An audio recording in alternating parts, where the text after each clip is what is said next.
Hola, hola, soy Estados Unidos y hoy veremos los votos, es decir los resultados de las dos chicas eslovenas. ¿Y quién es más linda? El que pierde, no hará las ventas, con solo 20 votos, Sara Lamprecht tiene el 15% de los votos, mientras que Lucía Marchich le ganó de una forma aplastante con un 85% de los votos, lo que significa que Lucía Marchich es más hermosa que Sara Lamprecht. Lucía, has ganado. Excelente, soy muy bella, he ganado, y por ser tan bella voy a arrancar con las ventas. No puede ser, fui duramente derrotada. ¿Quieres una angundesa con queso para que se te pase la bronca? Sí, gracias por la angundesa, está riquísimamente riquísima. Hola, acá está tu amigo Ali Quintana, me das una hamburger con queso, papas grandes, y una Coca-Cola sin hielo. Acá está, disfrútalo. Hola Lucía, soy Nucles, ¿qué tipos de hamburguesas tenés? ¿Puedo pedir cualquier tipo de hamburguesa? Hola, sí, puede ser lo que sea. Bueno, entonces quiero una hamburguesa de pescado.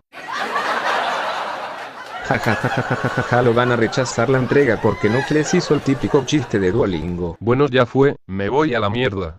Bueno, creo que con poco de estas ventas es suficiente, porque recién se vino el Día del Trabajador. Bueno Lucía, el 1 de mayo de 2025 no se trabaja debido al Día del Trabajador, así que el día 2 se vuelve a trabajar con normalidad. Bueno, nos vemos en otro video, chao.